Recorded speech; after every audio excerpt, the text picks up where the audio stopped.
أعوذ بالله من الشيطان الرجيم. بسم الله الرحمن الرحيم. Umuryango w'Abayisilamu mu Rwanda Muslim Community RMC. Iri ni itangazo riturutse muri Head Office. Itangazo rimenyesha Abayisilamu gahunda yo kwakira abavuye gukora umutambagiro mutagatifu Hijja 2026.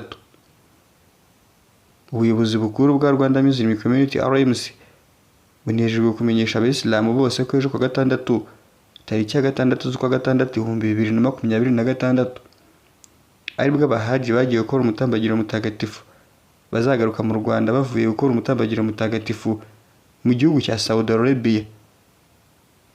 Gahunda y'umuhango wo kubakira iteye mu buryo bukurikira: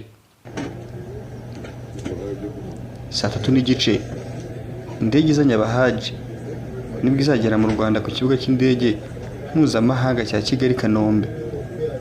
Saa 3:45 umuhango wo kwakira abahaji bavuye gukora umutambagiro mutagatifu Hijja 2026 uzabera ku kibuga cy'indege mpuzamahanga cya Kigali Kanombe. Uyu muhango uzitabirwa gusa n'abahaji bavuye gukora umutambagiro mutagatifu ndetse n'abayobozi bakuru ba Rwanda Muslim Community RMC. Saa 4 zuzuye abahaji bazasanga imiryango yabo aho izaye bategerereje, maze bahite bakomereza urugendo berekeza mu ngo zabo.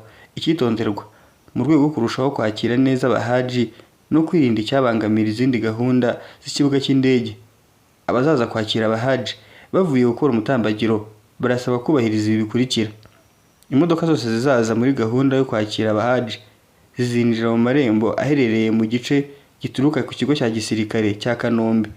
Amarembo areba i Remera Giporoso ntabwo azakoreshwa. Kwirinda umuvundo no kubahiriza gahunda n'amabwiriza y'abashinzwe protocol.